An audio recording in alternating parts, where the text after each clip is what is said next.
Hello. Hello! Hello! Hello. Você está com os Críticos. Muito complexa essa questão da exposição da mulher, né? Assim, né? Do tipo, pode falar mal, não tem problema, vamos usar de piada.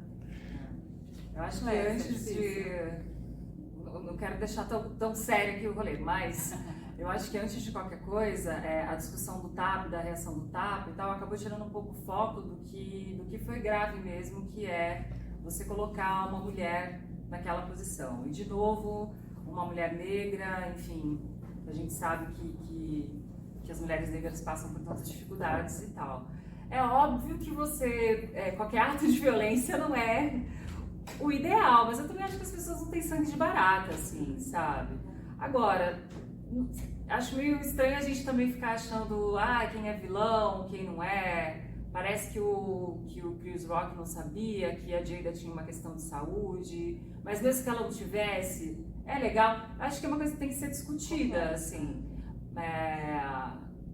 Mas também acho que, né, gente, somos passionais também. O cara ali ofendeu a mulher dele de alguma maneira e o negócio foi tão pesado que não é que eles estavam num bar. Tipo, tava dando uma Oscar ao vivo. Então o negócio mexeu com ele de um jeito a esse ponto. Mas no final das contas eu acho que é muito triste. Então, eu diria que o tema chegou até mim. Porque, na verdade, eu comecei a pensar nesse filme depois que eu tive filho. E que eu percebi o quanto eu sabia pouco sobre maternidade. E eu já tinha 36 anos quando eu fiquei grávida, 37 quando meu filho nasceu. E eu comecei a conversar com outras mulheres e entender como assim o peito racha?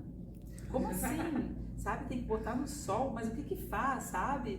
E eu falei assim, como que o leite desce, né? Me falou, não, porque daí você vai sentir uma coisa, eu posso ficar com febre quando o leite descer. Então tudo isso eu falei, nossa, mas daí eu parei um pouco assim, me distanciei de mim mesma e pensei, como que eu não sei sobre isso? Como a gente tem tão pouca informação a respeito de coisas relativas ao corpo da mulher, a experiência da mulher no mundo. E eu achei que isso, de uma certa maneira, era um pouco proposital, assim, no próprio audiovisual, quase não tinha nada sobre isso, assim. Então, eu queria fazer um primeiro filme que fosse pequeno, que pudesse ser pequeno, mas que eu acreditasse que ele ia dizer algo para as pessoas, assim. Então, eu resolvi fazer um filme sobre maternidade. E daí daí a equipe tem muitas mulheres, daí todo mundo conversa o que sentiu, etc.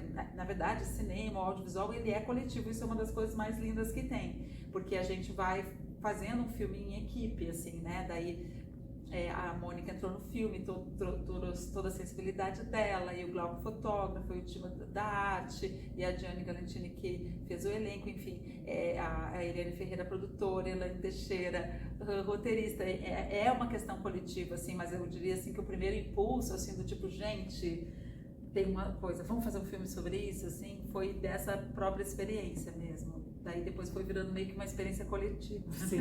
Não, cada hora vinham falando, uma mãe falava, não, mas quando eu rachei o peito, eu fiz isso. Aí outra, não, mas não pode colocar no sol. Não, mas eu coloquei no sol com hidratante, e aí queimou ainda mais. Enfim, cada uma vinha com uma história nova, ou então os meninos também vinham com uma outra história, ou ficavam horrorizados com uma coisa que estava acontecendo que eles não imaginavam.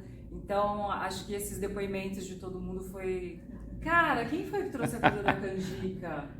Nossa, foi a própria atriz, não foi? Foi? Porque, por exemplo, essa da canjica eu não sabia, mas quem trouxe pro filme não estava no roteiro. Não estava no roteiro. Acho que foi alguma das atrizes foi, mesmo. Eu tenho a sensação que foi a Magali. Foi a Magali Bife? Tenho a sensação que foi. Se não foi, me perdoem. Mas na minha cabeça, assim, deve quem ter foi, sido eu acho que foi. E aí, por exemplo, tem coisas que hoje, por exemplo, já se sabe que não é legal, mas na minha família tinha muito assim, para você ter bastante leite, é bom você beber cerveja preta, por exemplo. Essas coisas assim. E aí acho que a canjica veio nessa, essa sabedoria popular, né? Todo mundo sabe alguma coisa sobre maternidade, né? Todo mundo tem um palpite para dar, né? Eu adoro a cena que a sogra chega na casa, já começa a reprovar um monte de coisa. Parece que todo mundo sabe criar o seu filho melhor do que você.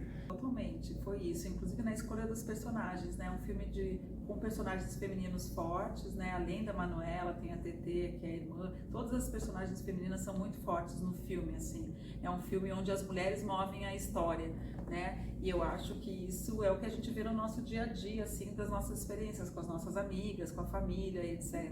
Então isso foi muito importante, assim, trazer uma experiência mais real, para realmente trazer, eu acho que assim, é difícil fazer cinema, demora muito tempo para fazer, para conseguir levantar o filme, financiamento, etc., montar equipe, conquistar um elenco interessante para o filme e talentos, né, para o filme. Então eu acho que sim, que é importante que a gente... Claro que o filme pode ser uma grande aventura de entretenimento, cheio de bombas e coisas, eu acho interessante, adoro assistir, mas eu queria trazer um assunto que pudesse, enfim, suscitar outras conversas, sabe, ampliar um pouco o debate. E eu acho que falta, né, no audiovisual, falta conversar sobre isso na vida mesmo, assim, né? Claro que com a internet melhorou muito, né, fóruns de mães, etc. A gente saiu um pouco dessa zona nebulosa, de muito pouca informação, para troca de informação, um pouco mais de troca de informação, mas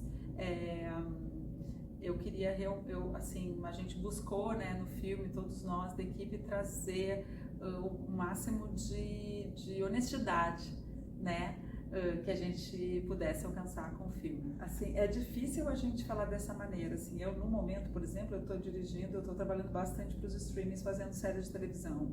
Eu acho super importante, a gente tem conseguido tratar de temas importantes.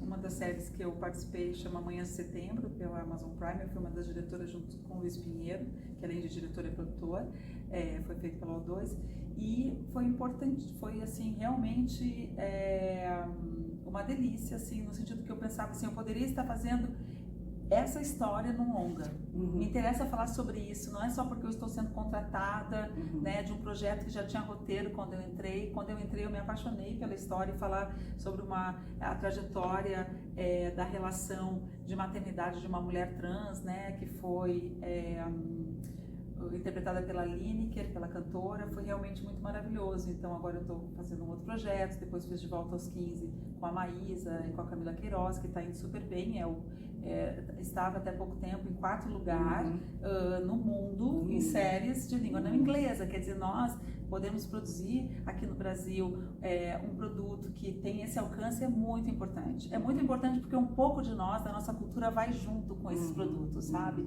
E não só, além do trabalho, além da questão dos atores, além de toda a questão de fomentar a cadeia audiovisual, que a nossa cadeia audiovisual é imensa. Ela vai do parafuso e do prego que compra para construir o cenário, a tinta, a autora, né, a costureira, é tudo ao mesmo tempo. Então, realmente, o audiovisual é uma indústria muito importante que tem que ser mantida.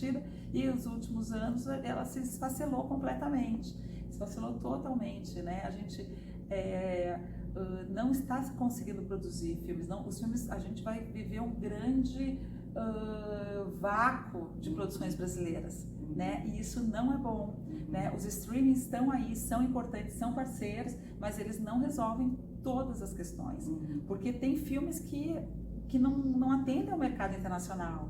E cada player tem o seu mercado, né? Tem algo que quer atingir de público, etc. Então eu acho que um país continental como o nosso, que tem tanta diversidade cultural, sabe, que tem tantas vozes que precisam ser ouvidas, realmente precisa muito do apoio e da volta das leis de incentivo. Algumas não morreram, mas elas estão praticamente amortecidas, elas estão assim na UTI. Então a gente vive esse momento que é muito difícil, por um lado, e tem um momento também com os streamings a gente está conseguindo fazer outros produtos que também são importantes. Eu acho que tem espaço para tudo, assim, né?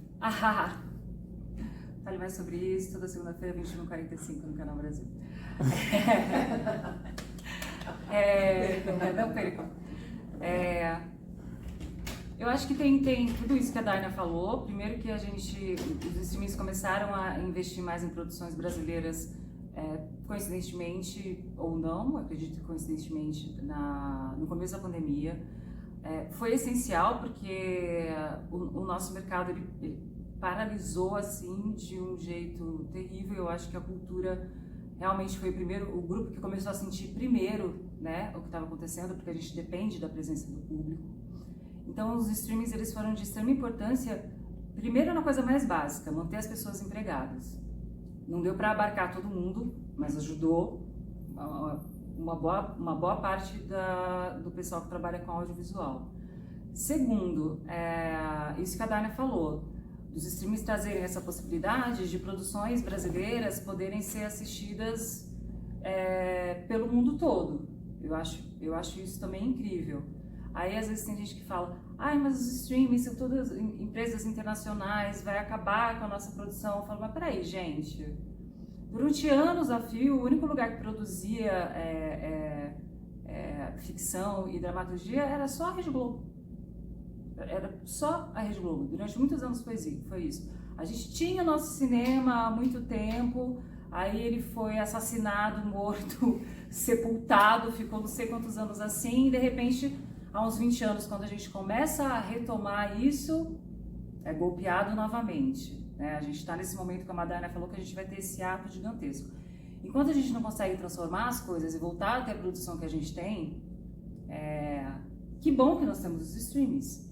Então, acho que a gente não pode demonizar uma coisa em relação à outra, né? A gente precisa de tudo. Agora, os streamings, como a Dayna falou, eles não dão conta de tudo que a gente produz. O Brasil tem filmes maravilhosos, filmes muitas vezes, a maioria das vezes, filmes independentes, que são premiadíssimos lá fora. Os filmes são lindíssimos e mal chegam às salas de cinema. Então, ficam pouquíssimo tempo ou mal chegam às salas de cinema. E quando a gente está trabalhando para criar público, de repente, todas as leis de incentivo, o nosso Ministério da Cultura é completamente dizimado, com essa desculpa de que é a Lei Rouanet. As pessoas nem sabem o que é a Lei Rouanet. E essas leis de incentivo não existem só na cultura. Existem em todos os lugares. Se soubesse o tanto de empresa subsidiada que trabalha com petróleo, que trabalha com agronegócio, então assim, é que a cultura é sempre mirada, né? Quando esse tipo de situação política acontece. Eu acho que vai variar um pouco, assim, porque eu acho que para a Netflix estar investindo em projetos como A Filha Perdida demorou um tempo, sabe? Eu acho que aqui nesse momento, por exemplo, seria difícil produzir o Mar de Dentro de um streaming ainda, um projeto desse tipo, sabe? Não impossível, mas ainda um pouco difícil, porque eles também têm essas empresas, elas também têm que alcançar alguns números em relação à sede, né? Então, precisa aumentar a cartela de filmes que eles vão aumentar a cartela de filmes que eles produzem no Brasil para conseguir chegar num cinema mais independente. Produzir um cinema mais independente tem que começar a fazer sucesso em números com filmes mais comerciais. Então, a tendência é sempre do comercial para o independente. Assim, é muito raro começar pelo independente, né? Por isso que é muito importante, eu acho que... e tem temas que são... tem questões que são difíceis de ser tratadas sem um incentivo, sem um dinheiro que ele é do próprio Estado, da própria população, né? Que é o dinheiro que incentiva o cinema. Eles são filmes que são necessários, são mais questionadores, são mais políticos, etc. Então, eu acho que precisa desse espaço também. Agora, uma coisa que eu quero falar, só colocando, como às vezes também, uma liderança dentro de uma questão, a gente derivou para a questão do streaming, só vou falar, mas isso assim que eu acho importante, que, por exemplo, esse trabalho que eu fiz, que foi para a Amazon, que é a Malu Miranda, que é a diretora de lá, ela 70% dos diretores que fizeram as últimas produções deles são mulheres. Isso é algo incrível, sabe? Isso é realmente digno de nota, e por isso que eu estou falando, porque realmente pode abrir, tudo depende do olhar de quem está tomando as decisões, né? Então, isso também em produções de outro, enfim, eu acho que sim, essa parceria com produtores independentes para fazer longa-metragens, fazer uma parceria com o streaming, eu acho que ela é um caminho meio natural, mas uma coisa não invalida a outra, é isso que eu acho importante.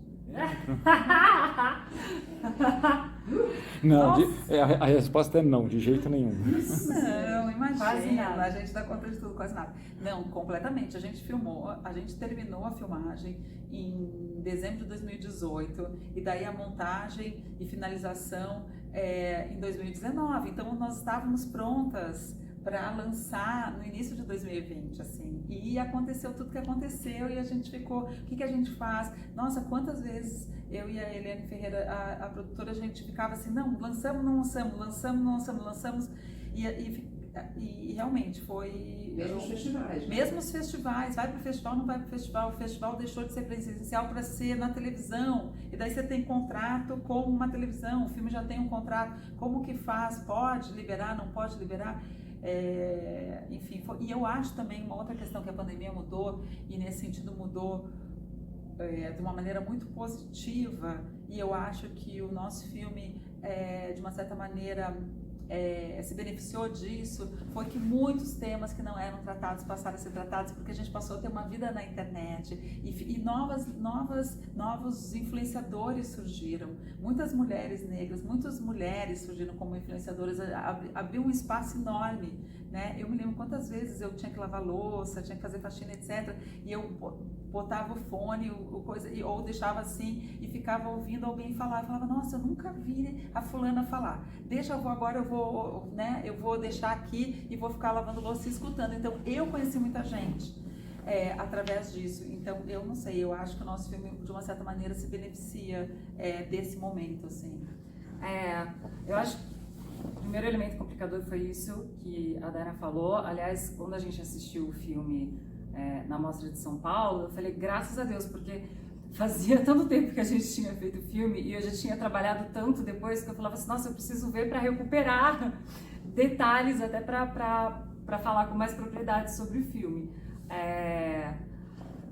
Mas eu acho que é engraçado, porque quando você faz um trabalho e demora para ser lançado, às vezes ele pode envelhecer mal, assim, mesmo num curto período de tempo como o nosso, porque as coisas estão mudando muito rapidamente. Mas como a Dana falou, a pandemia acabou trazendo, a palavra vantagem é terrível em relação à pandemia. Mas eu acho que essa coisa da gente estar em casa, as pessoas produzindo mais e discutindo mais, fez com que o nosso tema foi uma coisa que foi muito discutido durante a pandemia. Então acho também que chega no momento em que mais pessoas estão falando sobre a maternidade real, a maternidade sem uma romantização. Então acho que mais pessoas vão ficar com vontade de assistir o filme. Hello. Hello. Hello! Hello. Você está nos Críticos.